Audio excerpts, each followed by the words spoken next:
SportsLit is co-founded and co-hosted by Neil Acharya and Nate Sager. Engineer and technical producer, Michael Ella. Executive producer, Neil Acharya. Welcome to SportsLit. I'm Neil Acharya. And I am Nathan Sager. Today we're going to chat with Doug MacLean and Scott Morrison regarding Draft Day, how hockey teams pick winners or get left behind. It was published by Simon & Schuster Canada on October 3rd.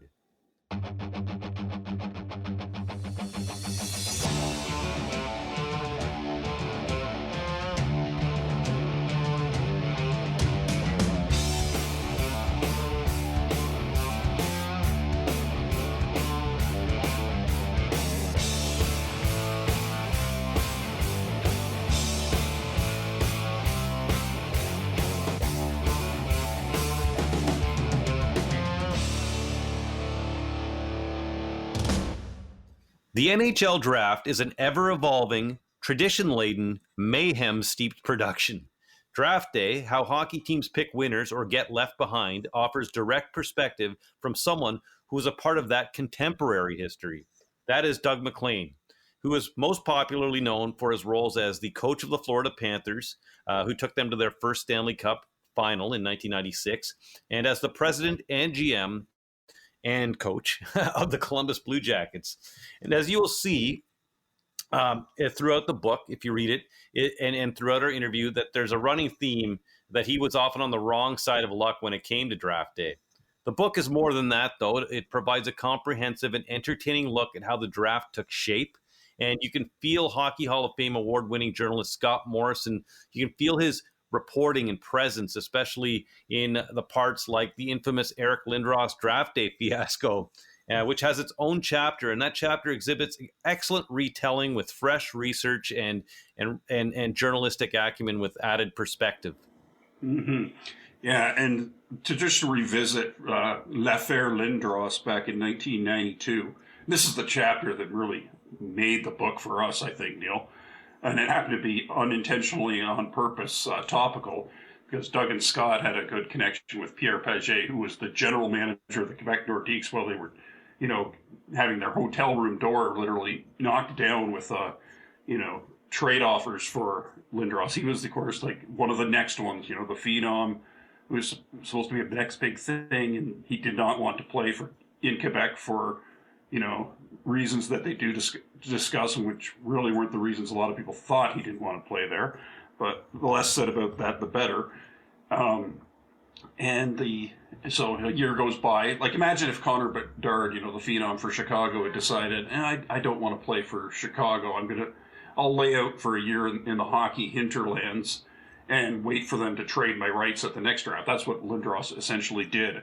Although, at least in his case, he had the option to go play in the Olympics. But anyway, so it happened to be when all the dust settled, two teams thought they had a deal in writing for Eric Lindros, and it was just a complete sort of debacle that didn't really reflect well on the league, but it wasn't really through anyone's, malfeasance or, no one. It was just that was how business was done in the NHL in those days, and as Doug and Scott wrote, that led to things being formalized. You have to make sure, that all the T's are crossed, all the I's are dotted before trade paperwork is submitted to the league. Even if you're the Ottawa Senators, who, of course, found out the hard way because they recently lost a first-round pick because an investigation confirmed they had not given a no-trade list for a player, Yevgeny Dadonov, when they traded him, I guess in 2021 to Vegas, and then Vegas tried to move him to another team, and he's like, well, I got it in my contract. You can't trade me there. Well, no one told us that. Well, and the fallout from that was Ottawa loses a first-round pick, which I saw one person say that's about a $20 million hit to the franchise's valuation to not have that pick. So that's how big the draft is, and why it's important to have a book that goes through its history and how teams choose players. And of course, it also costs the general manager his job, Neil. Well, it's interesting too that I was going to say something like the wackiness has kind of been streamlined, and it has been, but it's still things still do happen. But but for me, especially that particular chapter, and I don't want to just belabor this chapter because the book is so much more than that, but it reinforces the pre-Bettman and post-Bettman NHL. That's Commissioner Gary Bettman, who took over in 1992-93. This Lindros trade happens just before he arrives on the scene, and it's kind of that old NHL, with the cigar smoking owners who just ran roughshod, did whatever they wanted, and now it's a streamlined money making machine. It's it's Pepsi, it's Coke, right? But what did Rich Cohen say? One of the great authors that we've had on our podcast, and we'll have on again. It's the character flaws that make the good story, right? So the draft goes back, and this book goes back to the draft's beginning in 1963, and then it works its way forward. Mm-hmm. Yeah, and of course, thinking of that, if you were lots of people always write, think pieces, let's not have the draft because like European soccer doesn't have it. A lot of places in the world, their big pro sports leagues don't have drafts like we do in North America. And I'm kind of on that train, but I also think you're going about it the wrong way. You have to point out that to blow it up, as I've written, you would actually need someone at the ownership level to go after a players' association who are the ones who signed off on on keeping the draft. And I don't think any such mega billionaire unicorn is ever going to be welcomed into the the owners club. There probably hasn't been anyone close to that to purchase a team probably since Mark Cuban bought the Dallas Mavericks in 2000 for the sum of what would be equivalent to a little over $500 million US in 2023.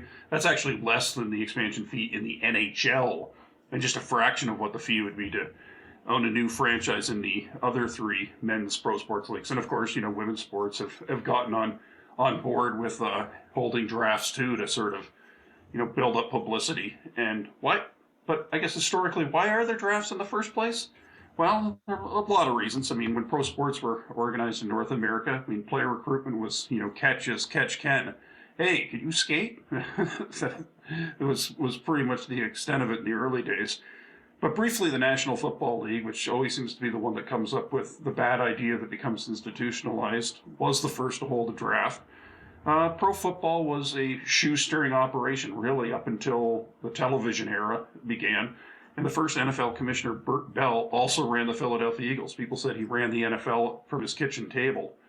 And unlike many other teams in those days, the Eagles weren't proximate to a college football powerhouse that was, pumping out players that you could convince to continue playing for, a few shekels every fall and putting their bodies on the line. If you're the Detroit Lions, you could get the big star from Michigan, right? If you were Chicago, you had the University of Chicago was in the Big Ten at the time. You could recruit from Notre Dame and so forth, right? So the Eagles, they didn't have that advantage, and they're still having to get in bidding wars for stars. So their, vicious cycle, perpetuates. Bell was able to convince other men who ran the NFL teams that their league would only grow if, everyone had a relatively equal shot at players coming out of college. And of course, and if they did this, they wouldn't have to hand out, big bucks for that era to rookies. So a draft came in to, make it fair and suppress the salaries. The NBA was sort of, same vibe. It had a draft from starting from its very early years, although in a similar deal to legitimize itself and promote itself as it worked to become the one pro basketball league to rule them all. It actually had territorial picks, about a dozen Hall of Fame players. That was how they came into the league. Someone being like, the team in Philadelphia was like, hey, Wilt Chamberlain is from Philly. He's ours. Sorry.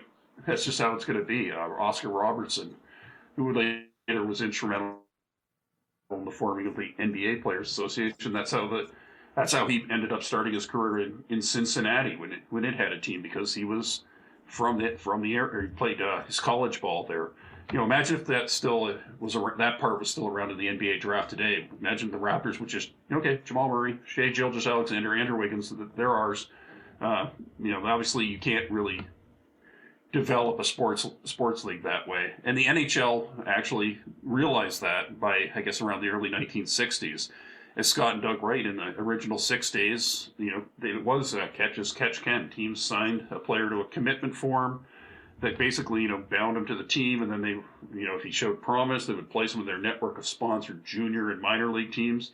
Obviously, at that time, the deepest concentration of hockey talent, at least in terms of where NHL teams were looking, was in Quebec and Ontario. So the Montreal Canadiens and the Toronto Maple Leafs, and then to an extent the Detroit Red Wings, because they're Canada adjacent, they had greater cachet, clout, and resources to build their feeder system of players. And I think at one stretch those teams won something like 24 out of 25 Stanley Cups, those three in a 16 league. Obviously, NHL President Clarence Campbell kind of realized, hey, if we're ever going to just grow out of this little tidy, 16 club that's concentrated in central Canada, the Northeast U.S., and in the Midwest, we're going to have a better system. So again, by 1963, they started to phase in a draft system and started to fade out the A, B, and C form. Interestingly, I think in the book, Neil, they point out Peter Mahovlich was a player on the 72 Summit Series team. He was the number 2 pick in the first ever draft they ever held. And he actually went to high school in Hamilton, worked just down the street from me at what's now École Cathedral High School. Yeah. How about that? Yeah, just go ahead. They actually just had a big thing to honor him as a distinguished alumnus. He was pleased as punch. There's a big story about it in the paper. And baseball, of course, similar situation to hockey. It was kind of feeling like it was starting to get stagnant because the same teams kept winning, and they also wanted to add expansion franchises and help them become competitive. So by the 70s, everyone had a draft, and although an NFL player who had played one season and then had a career-ending injury, a guy named James Smith, or he went by the nickname Yazoo, he actually got a U.S. I think federal court to agree with him that this was illegal, but the Players Association was like, well, this is the way it's always been, so that's fine, we'll agree to keep it, and now it's become a big thing. It's a part of the thing that promotes the league. It's fun to go to one. I think obviously our guests today, and both you and I, Neil, have been, and it's like just this sort of a celebration of the sport and a celebration of the community. It's a little bit of a graduation day vibe for these 18-year-old players. I mean, for a lot of them, let's be honest, it's going to be the highlight of their career because it's so inexact. They're drafting, guys who are just out of, boyhood. But it's something we're going to have. I mean, maybe there's another way to do it better, but it's probably not going to happen in our lifetime, Neil. Well, just back to the book, and thanks for that look back on all the leagues too. We go from A, B, and C forms, which you're talking about. And the Bobby Orr story ties into that in this book, and how he was, acquired by the Bruins when he wasn't in their territory. And we track that all the way in this book along to Doug MacLean's entry into NHL hockey, which started as an assistant coach with the St. Louis Blues in 1986. You just mentioned the Ottawa Senators.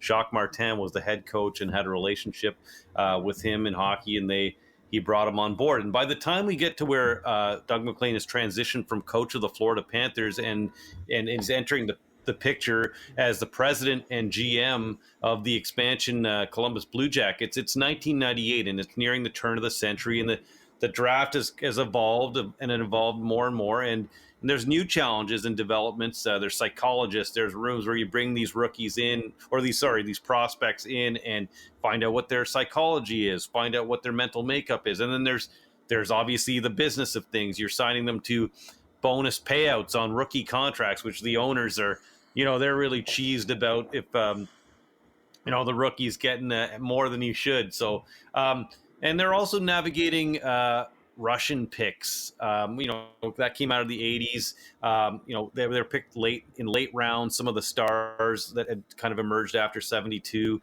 And now everyone's trying to mine the globe for talent, and there's actually one chapter devoted to one of Doug MacLean's picks, Nikolai Zherdev, and kind of what a character he was, and that turned out to be, I guess, what you call a draft bust. But I digress for a moment to say, Nate, just to touch on a point we both talked about before we got on the mic to record this intro is, it's fun to laugh at and everything, but just as North Americans were navigating a culture completely foreign in the sense of this is the Soviet Union's trudging out of the collapse of their political and societal framework.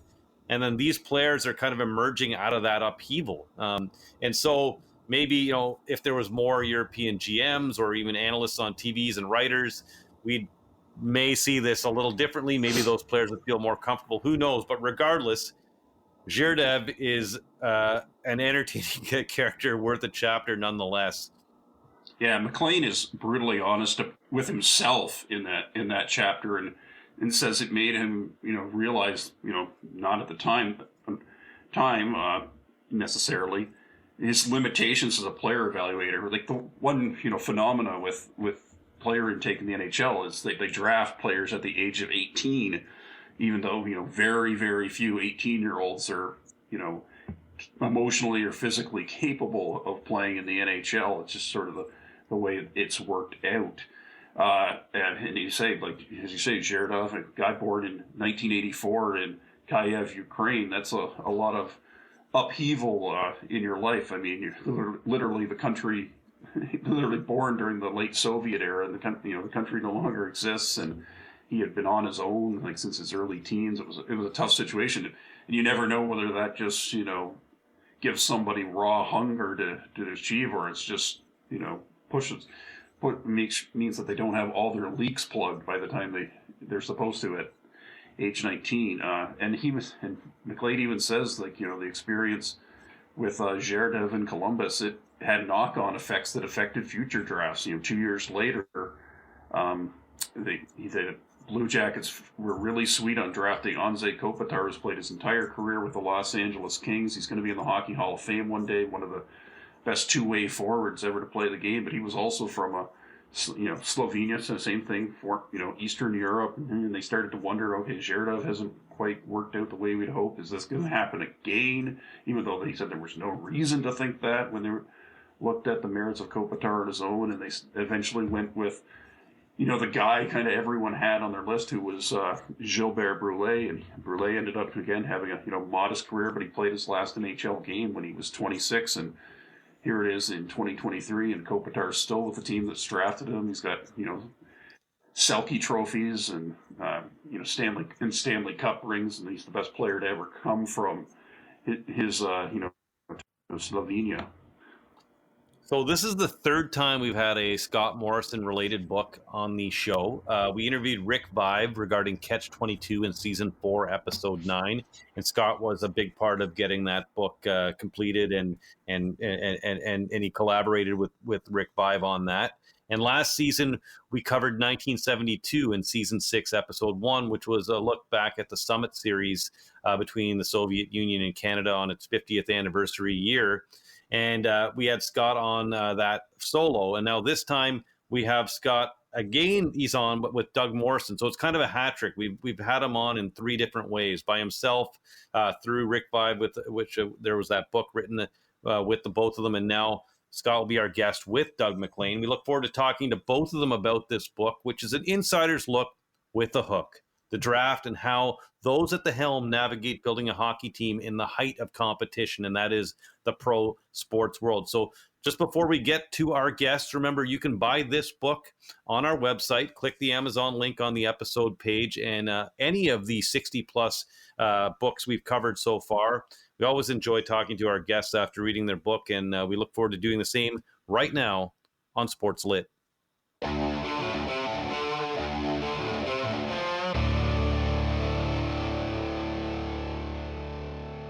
Welcome to SportsLit, where we focus on sports books. Scott Morrison has been on before.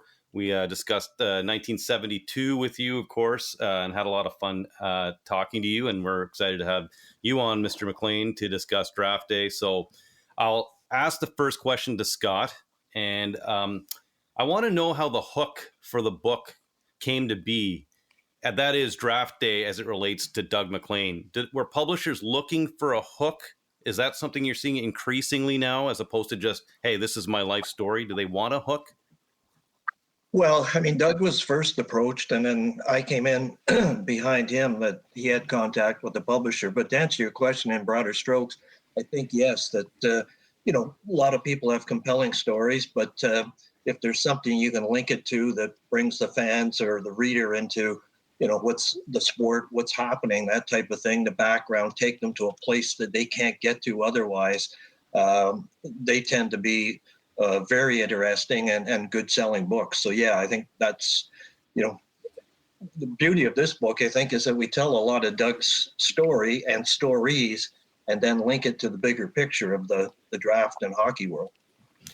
And just touching on that, Doug, well, I know in the book publishing industry, sometimes a publisher will approach a big name such as yourself, or sometimes an agent will go through that personality and go to the publisher. How did that work out with you? How were you approached, or did you approach someone to do this? No, you know what, I had been approached to do it in PEI, just a local publisher a couple of years ago. And I said I really didn't want to do when you say a big name, well, I'm sort of a big name in PEI, but I'm not really that big a name. So I bailed on that one, especially when they told me that, the deal was if I gave them $60,000 and then we'd split the profits. So I think I'll wait on that one. So anyway, when I got a call from actually an agent, Brian, and he had they had touched base with him and, asked if I'd be interested in doing it. And I wasn't really. And then I got a call from the publisher saying it's not about yourself, it's about the draft. It's like the Moneyball of hockey is what we're looking for, that angle. I said, well, not sure it's Moneyball, but yeah, I'd be intrigued by something to do with the draft. And then Scott came on board, and then I got really excited because Scott and I go way back, and thought we'd be a good team. And so that's really how it came about. But I wasn't really keen on doing, a book about myself, to be quite honest. And that agent, I think, is that Brian J. Wood? Brian Wood, yeah. Famous Brian Wood. The only time I hear from him is when he has a check or when he's mailed it. That's a good thing, right? Yeah. Go ahead, Perfect. Nate. Yeah, and Doug, you and Scott do a good job of just taking people through the whole process and how it all builds up to the tension of being on the draft floor. And that sort of brought up a topical question. From your point of view, how would the draft day experience change if this decentralized draft the NHL is kicking around comes to be? Well, it's not going to change, and because the number one thing about the draft is the players being named in a certain order, so that still is going to be there. What bothers me about it is, and I was in Columbus when we acquired the draft, and we spent a whole year with our staff working to prepare for the draft. And it was an amazing thing for the city. It really was. It was amazing for our franchise. It was amazing for the city. It was great for the fan base. And that's what bothers me about this new, thing they're doing with everybody. I get the GMs want to be in their own war rooms, but I love the fact you're in a city, all the hockey people. Scott mentioned this the last podcast we're on. You're in a city, all the hockey people, the biggest names in the hockey world are in the city. All the scouts are there, the fans are there. I thought it kept us unique from the other sports, and I'm disappointed, to be quite honest. But I saw it trending this way the last year or so. Yeah, well, and Scott, I agree.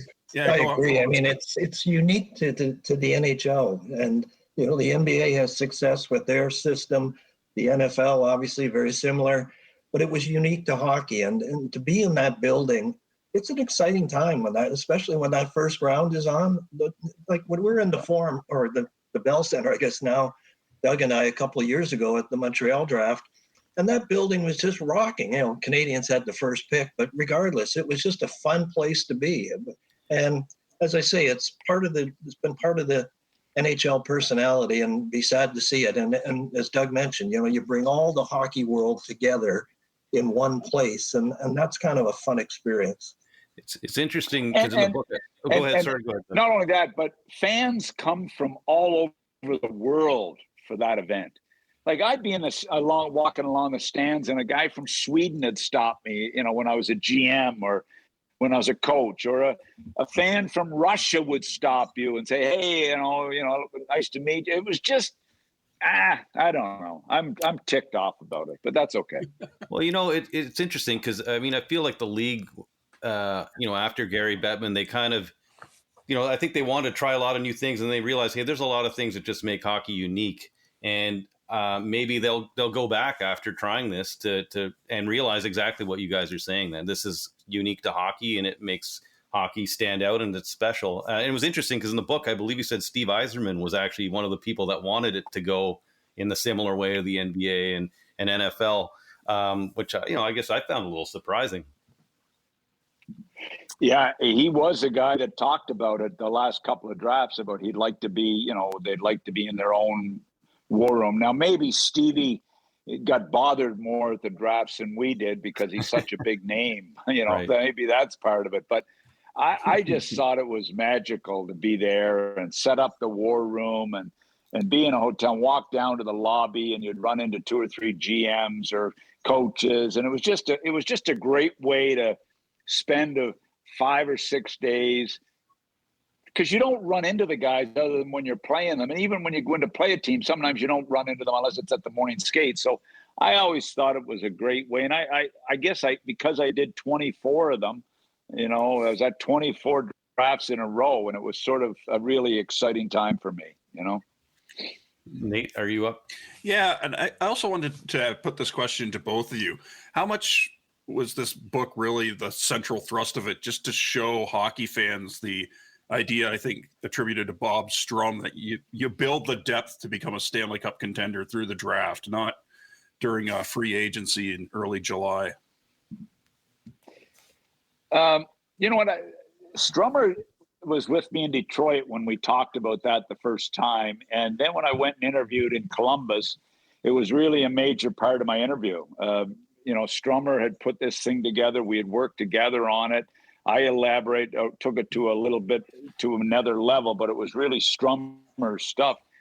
And he had gone back to 1990 and looked at every Stanley Cup winner. And most, if not all, had 10 draft picks of their own on the team. And then we took it to another level. We did the multi-year Stanley Cup winners, and they were all anywhere from 10 to 14 draft picks on these teams that were their own picks. Even when St. Louis won their first cup, they had 10 draft picks of their own. So it was a model that Strummer developed that I used in Columbus. I'll never forget, we were playing in Phoenix. It might have been year 3 or 4 of the franchise in Columbus. And I was standing there watching the warm-up, and we have 10 draft picks dressed that night in Arizona. And I remember sending a note to all my scouts congratulating them that, hey, we have 10 draft picks playing tonight. Maybe we're headed in the right direction here. Didn't work out that way, but anyway, we had 10 one night. So, I just think it's a great model. And yeah, it changed a bit with Vegas and Seattle with the way they've come into the NHL and are better teams than the typical expansion team. But still, you look at every team, their best players typically are their own draft picks on every team in the NHL. And if not, they're a top draft pick from somebody else's team, like Eichel, for instance, 2nd overall in Vegas, or, the Pietrangelo, a 3rd or whatever he was overall in Vegas. So top draft picks, a lot of cases are the franchise players. You could argue that the draft are the 2 most important days of the year for an NHL team for a lot of reasons. A lot of what Doug just said, even more so now in a salary cap world where you need to have that channel of good young players, cheap young players coming in to play for you. And because you've lost the middle class in the NHL now because of the salary cap. And then that draft picks are capital. They're currency for teams, whether you're going to use it to pick and start your rebuild or continue your build, or to use those picks, as we see so often now, when you're a team that thinks you're close, to try and get over the top. My question, actually, I'm going to shift gears a little bit and I'll ask Doug this. There's a analytics chapter, very candid. The dividing line, I think you would describe it as in hockey right now. So this is a question I've had and I've posed it to numerous people, and I'm going to pose it to you. So essentially, if analytics is the way to measure anything and everything, do you think one day we'll have a metric for character and the intangibles? You're right, being a good person means a lot in the pursuit of a dream. So do you think we'll get to the point where there is a metric for character or something like that that's not an on-ice event or stat? I think it's going to be really hard to have a metric for character. I really do. And I'm a believer. I wasn't a believer in analytics. I thought it was a bunch of BS. Okay. But the more I've looked at it and the more I've tried to open my mind to it, I've sort of come to realize there's great information, good information. And if it's used in the right way, and if your analytics people have the right attitudes and your scouts have the right attitudes, it can be very beneficial. I just think that character is an amazingly difficult thing to judge. I had team psychologists. We did testing. We did all the stuff that we're supposed to do. And you know what? You thought you knew character, but sometimes I really messed up on it. I mean, I loved Nash's character. I picked Giard at number 4. His character was, I don't think he was a bad character. He had a terrible upbringing. His parents, he was alone from the time he was 13, and sometimes that Bill's character. He just was a lonesome lone wolf.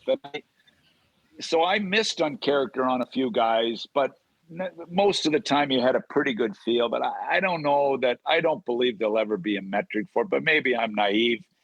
I loved Yzerman's quotes on analytics, where Yzerman says we're still trying to figure it out. And I love John Madden, the famous baseball manager, saying, "Hey, I just want to know what time it is. I don't want to know how to build the watch, and keep them out of my dugout, keep them out of my clubhouse, but I like the information." So I'm warming up to it. Leading into that chapter, it says Scott knows. I had trouble with that chapter, but it came together nicely. But the guys didn't even want to talk to me, the GMs and coaches in the league. They said, "Doug, we don't want to talk about, we'll talk to you, but you can't use our name." Nobody would be quoted on that chapter because it bugged them, So it was fun to do. I noticed that a lot of quotes with no one attributed to it. I was just going to say, I think analytics is an important piece of the puzzle, but it's not the whole puzzle.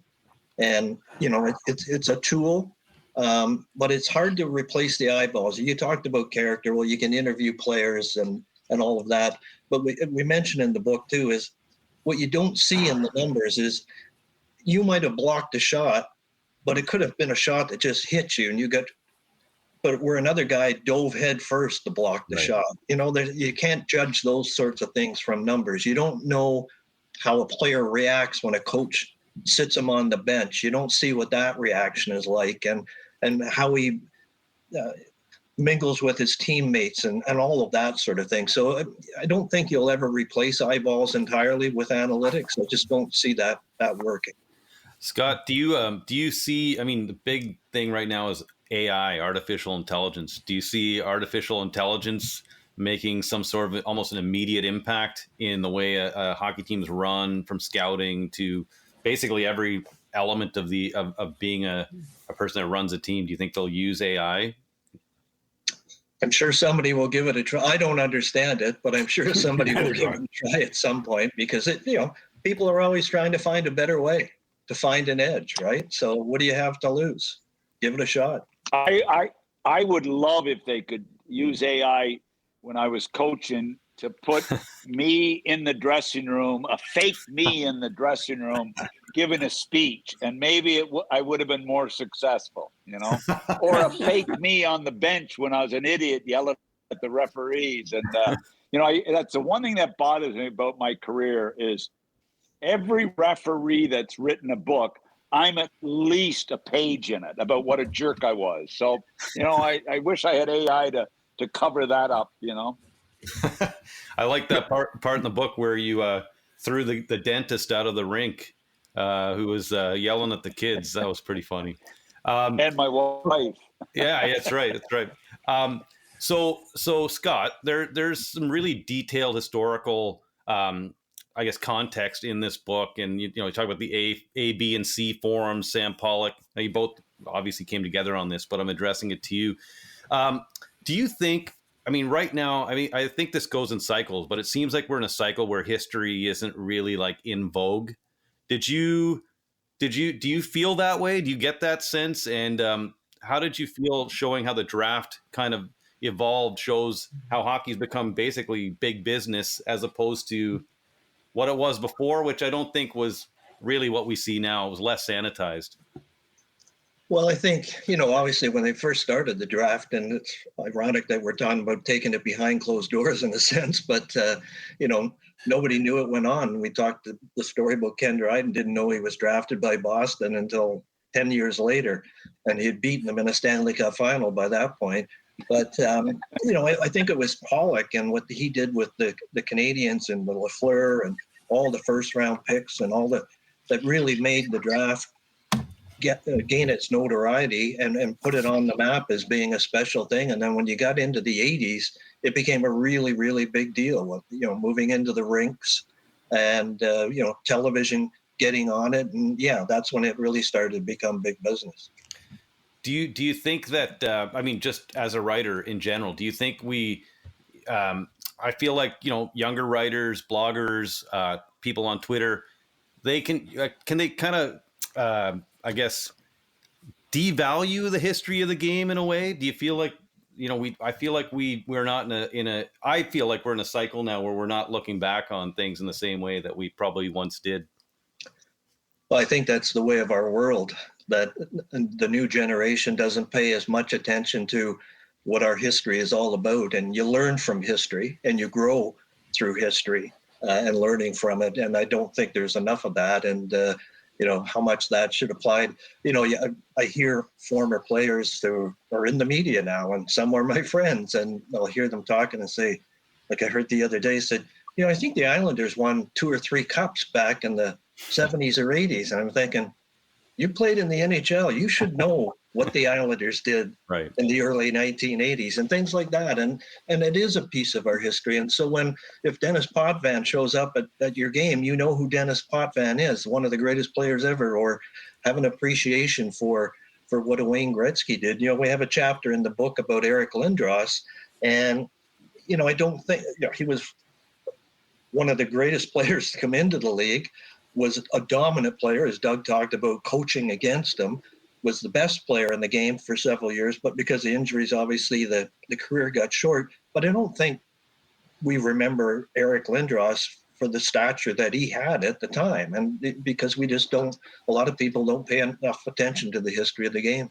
And I did the 1972 book, which sold phenomenally well, which I'm excited about that.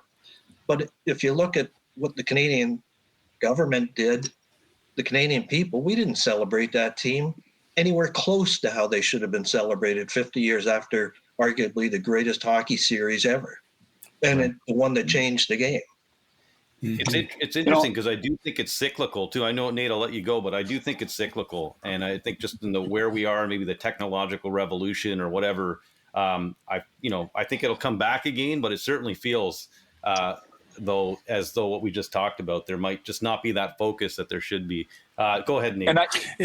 Speaking of just one thing, one point on that I wanted to add. Like that's what I liked about the book, is that we were talking about the draft, and I remember going back and looking through how the lottery has changed over the last 10 years, and it's about 7 different changes. And I remember going through and looking at, okay, that rule changed, that rule changed, that rule. And I thought it was important to have it in there. You don't have to go into depth on it, but just the fact that they can't seem to get it right even, because they keep changing it. And it pissed me off because I lost like a chance to get Sid because of a change to the Right. lottery, you know? So, I mean, I thought it was important to put that sort of stuff in there, along with the history of the Pollocks and some of the greatest GMs in the history of the game. Yeah, it's ever evolving, and I do think, well, what you're saying is the contemporary history, right? There is a contemporary history to the draft, and that is ever evolving as well. Go ahead. Yeah, and speaking of that chapter with Eric Lindros, how valuable was one of the Quebec Nordiques executives, Pierre Paget, to the two of you with just reconstructing that whole wild saga where where two teams think they've traded for this phenom? Well, he was phenomenal. And as we mentioned in the book, he kept detailed notes of all the conversations that were going down while they were trying to move Eric. He had notes from the day they drafted him, and actually before that, when they had meetings before they drafted them, and then all the way through anytime there was a conversation. And anytime there was a conversation with, it was 14 teams at the end who were in the bidding. So he was a phenomenal assistant for us. And he had, when we talked to him for a couple hours one day, he had everything spread out in front of him. He had all the details. So there's a few people who have tried to say, I didn't make that offer, but those names were discussed. Let's say that. Yeah, and I got to give credit where this came from. Paul Henry, who was a former scout of mine, and he's a hockey lifer in the NHL, both as a team psychologist and also a scout. He mentioned to me, he said, hey, him and Pierre Paget are great friends, and he worked for Pierre with Red Bull in Austria. He said, hey, Pierre, you guys got to talk Lindros. And he said, Pierre has everything, and Pierre loved to tell the story. So Scott and I talked to him, and we said, yeah, we got to have that chapter. So when Scott and I phoned Pierre, he had a relationship with Scott for a long time and trusted Scott, and we were friends for a long time. So it was a natural for him to give us the information. And I know Scott and I really, really appreciate it, because we've got more questions about that chapter than maybe anything else, Scott? Oh, absolutely. And, I covered the saga as it was unfolding. And so I knew, some of those names were coming out over the days while it was all unfolding, but never to the detail that we were able to write. And I don't recall ever hearing, the story's always been, and Pierre brought it up again, that they made two deals and they were double crossing. Well, nobody has explained how the two deals actually came to happen, that it wasn't them being dastardly. It was just no communication within the organization, or Marcel Aubout running roughshod was a better way to put it. Pierre had everything under control, and Marcel was running around like a crazy guy. Just before you jump in, Nate, I thought, I didn't know that eventually it was, the whole thing was solved because the arbitrator looked at that note, right? The note was I guess, I don't know what you want to call it, the smoking gun or whatever. Yeah. Yeah, it was amazing, really.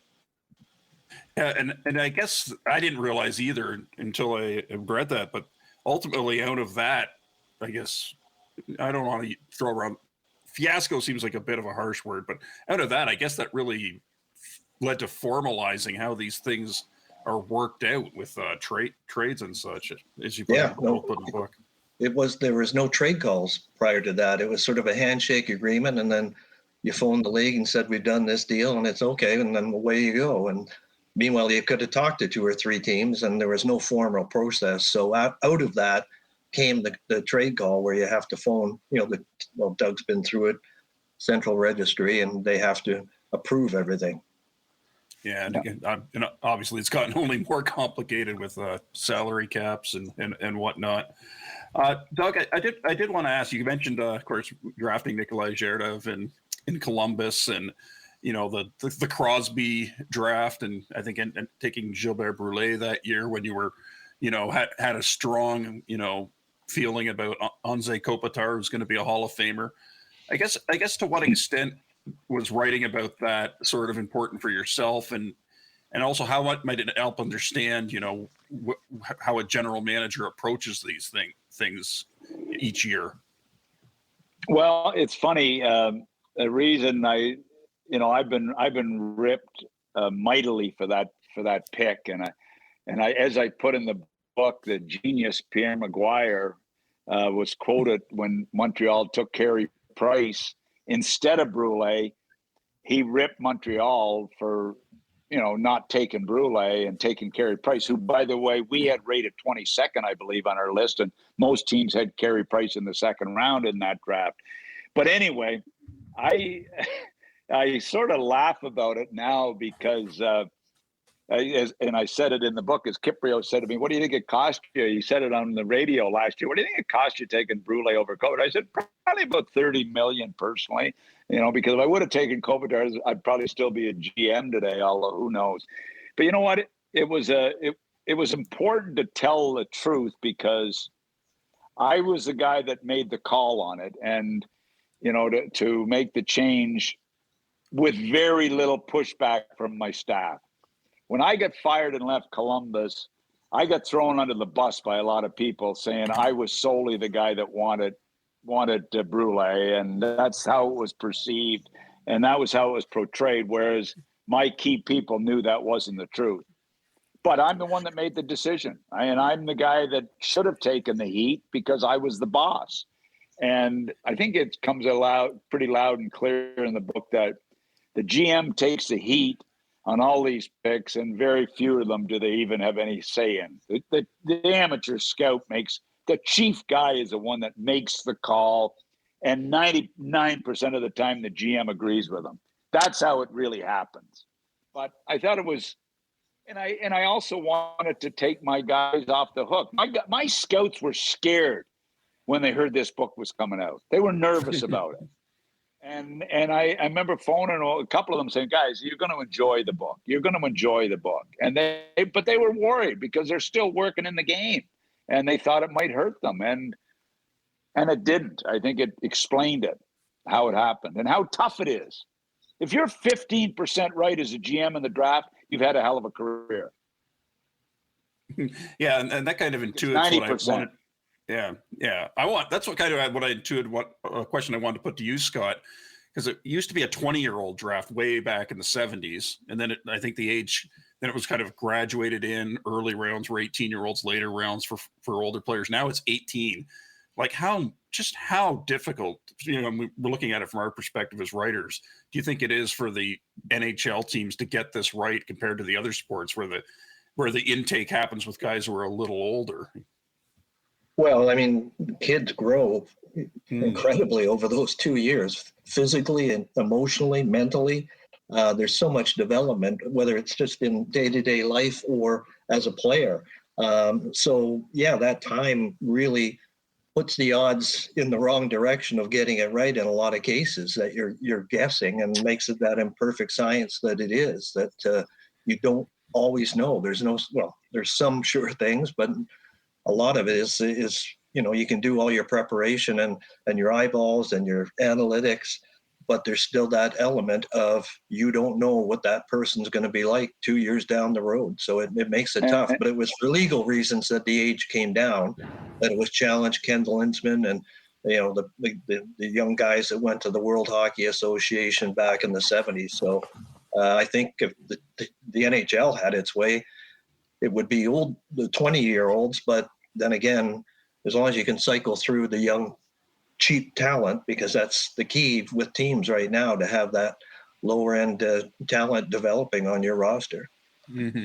Yeah, and I guess you want the players to be in camp too at 18.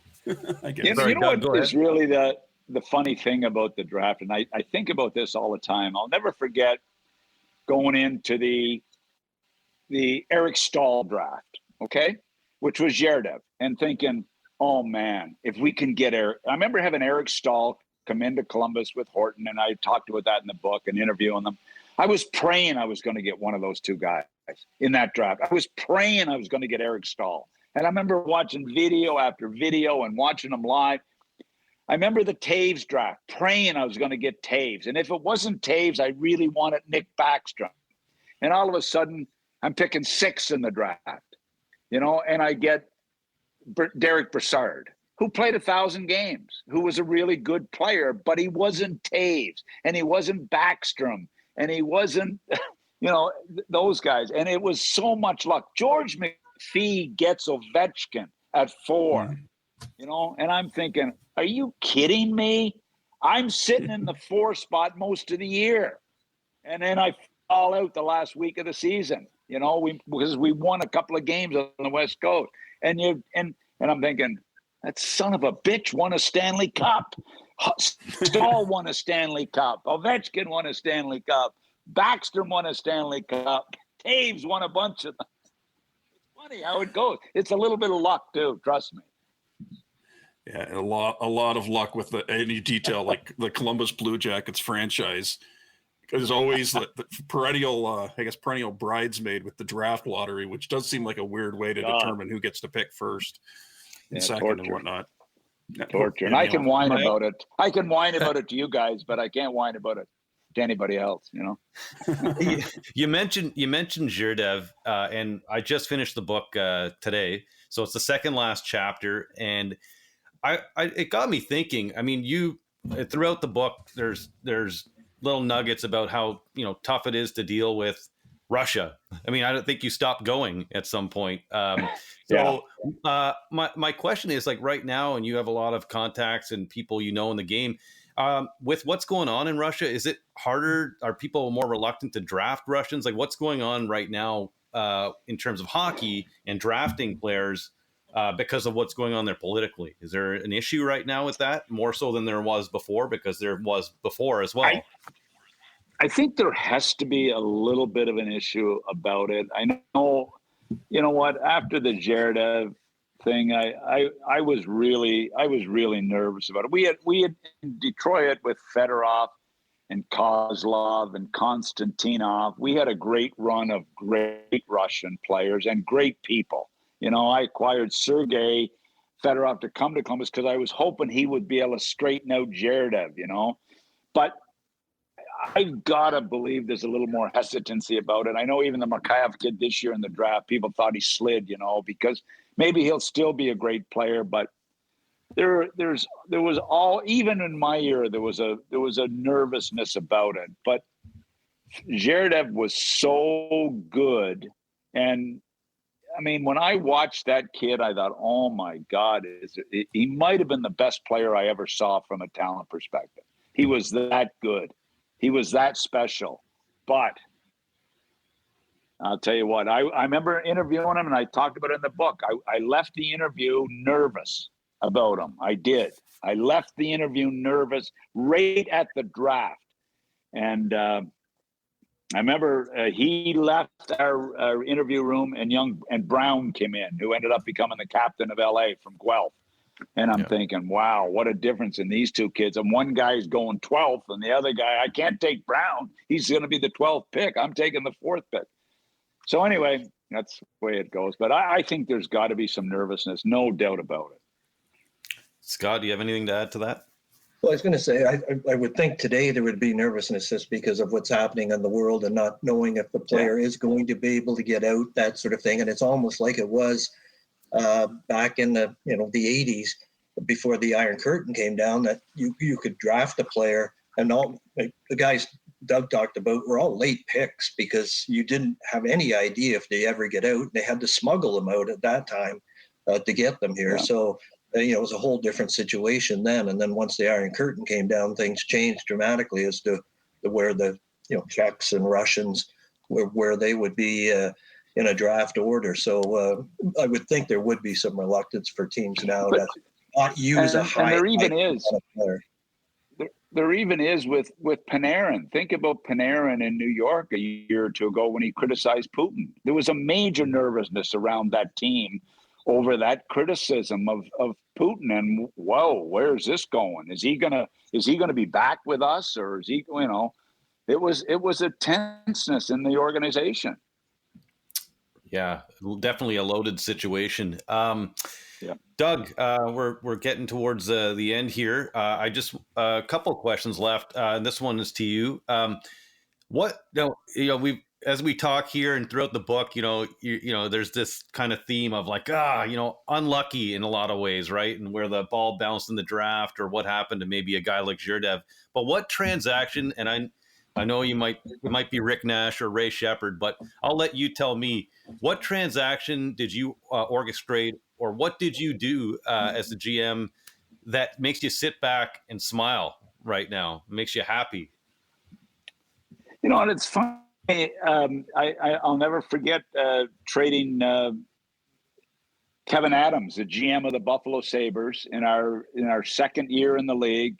Kevin was a Miami of Ohio kid, a Toronto Maple Leaf draft pick. We picked him on the expansion, and I traded him to Florida for Ray Whitney.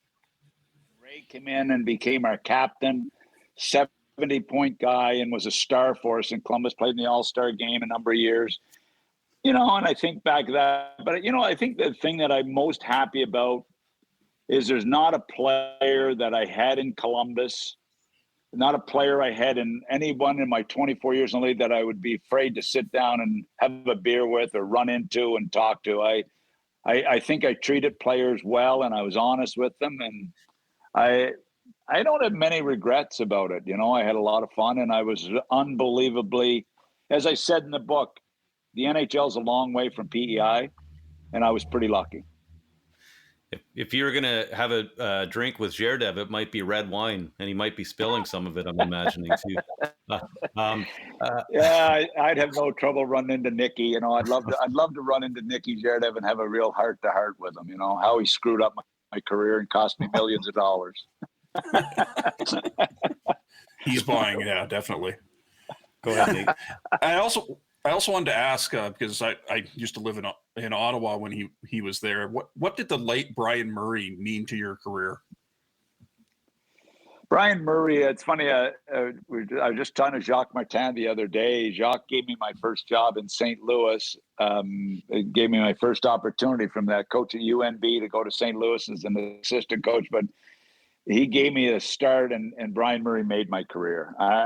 There's not a chance I have the career I had without Brian Murray, from, hiring me in Washington and us going to Detroit together and going to Florida. He gave me just amazing opportunities. And really, if it wasn't for Brian, I don't have a very long NHL career. That is the truth, the fact. He was that special to me. Nice. So lastly, my question to both of you, and we can start with, it's basically a what's next, or what are you guys up to now? So I'll start with you, Scott. Hey, the media is proliferated. Where it's not the greatest place in the world right now to be. So where are you at right now? Are you focused on more books? Are you getting into the digital media world? What are you up to? Focused on more books. Yeah, I call it semi-retirement. And Doug and I started this project because we were both unemployed at the time. So. But like a lot of media people. Yeah, there was a lot of us left at roughly the same time. So now working on more books. I did, since I left in 2019, did Rick Vive, and then the 1972 book, and now this Draft Day with Doug. And I'm in the process of writing, you mentioned Brian Murray, Mike Keenan's book. And the two of them had a history going back to the Memorial Cup in 1979, I guess, it was 1980. Peterborough? Yeah, Peterborough. Mike was in Peterborough, and Brian was coaching Regina. And Regina, yeah. There's a big controversy at the Memorial Cup this year that Keenan's team was accused of throwing a game against Cornwall, which bumped the host Regina and Brian Murray's team out of the final. And as it evolved, Cornwall ended up beating Peterborough in the final. So Mike says, yeah, I guess if that was our plan, it wasn't a smart one. But and Brian was crazy. Well, Doug, you would have heard from him. Brian was crazy for years angry towards Mike and Peterborough for years about it. Eventually they sat down, and I don't think it was until many years later they sat down and had a beer and got back on the same page. But anyway, so I'm doing Mike's book, and it's going to be a good tale. Yeah, that was 1980, and and as a former junior hockey person, I remember 2 years later they started the format with the host team in it and a fourth team. Was there a connection? I wasn't around then. I was just a little kid then. But is there a connection between that format change and what may or may not have gone down in 1980? Or was it's because of that you could kind of adjust your position, so they made it a different format. That's interesting. I imagine too with the last bunch of books you did, it'd be Canadian focused. Although I'm wondering if maybe you guys are going to go down to Columbus and promote the book here for draft day. But with Keenan, I'm sure you New York will be all over that. They would. I mean, because I don't think he's released a book, right? No, he hasn't. So I imagine that you'll probably get a pretty big audience for that book down there, given what a soap opera that was down there in '94 and everything. So yeah, no, he had several stops in the States with he's in Chicago as well, Philadelphia, big run there. Yeah, and draft day is selling in the States as well. It's it's got an appeal everywhere. If you're a hockey fan in any city and interested in the history and the draft and how it affects today's game, then people are buying. It's great to see. Doug, thanks for that, Scott. Doug, what are you up to now? What's going on with you, and where do you see yourself? Do you want to get back into the game somehow, or what would you like to do? And what are you doing? You know what? I before this, I was at the pool, and I come up from the pool to do this interview, and then I'm going to go over to the beach. We live on the beach, so I'm going to go down to the beach after this.